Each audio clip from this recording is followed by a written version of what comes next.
Hola, buenas tardes. El día de hoy le vamos a hablar de las crisis epilépticas, qué se debe hacer y qué no se debe hacer. Mi nombre es Carol Gaitán y yo les voy a hablar de qué se debe hacer. Se debe tener muy en cuenta que se debe estar calmado y estar muy pendiente de la persona que esté teniendo la crisis en ese momento. Se debe quitar todo objeto de peligro que esté alrededor de la persona. Se debe proteger y amortiguar la cabeza de la persona cuando esté teniendo las convulsiones para que no haya golpes.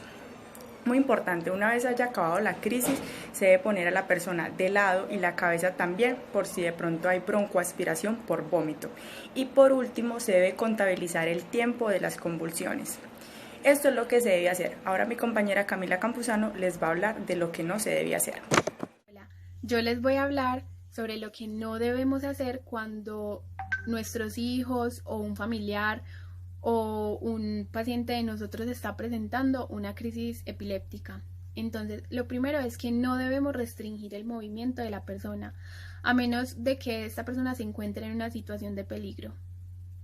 Lo segundo es que no debemos introducirle nada en la boca al paciente. Es un mito de que uno se puede tragar la lengua. La verdad es algo que es casi imposible.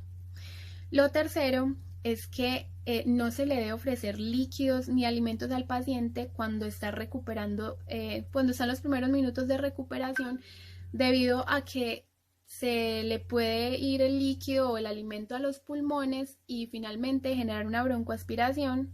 Podemos terminarle causando una neumonía a esta persona.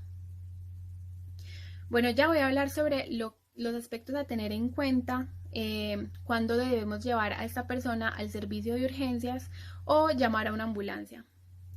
Entonces, lo primero es que si la persona que está presentando la crisis epiléptica es una mujer en embarazo. Lo segundo es que cuando el que presentó la crisis epiléptica es un paciente diabético y podemos estar frente a un caso de hipoglicemia.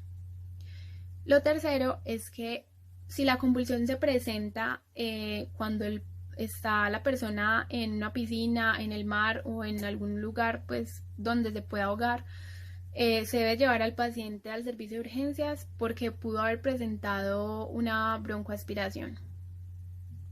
Lo cuarto es que cuando la crisis dura más de 5 minutos o cuando se presenta varios episodios de crisis y la persona entre esos episodios no ha recuperado su estado de conciencia, o se presentó la crisis y ha pasado media hora y esta persona no ha podido recuperar su estado de conciencia.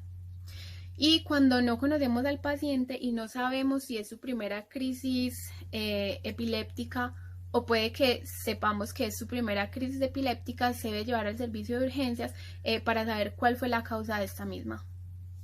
Muchas gracias.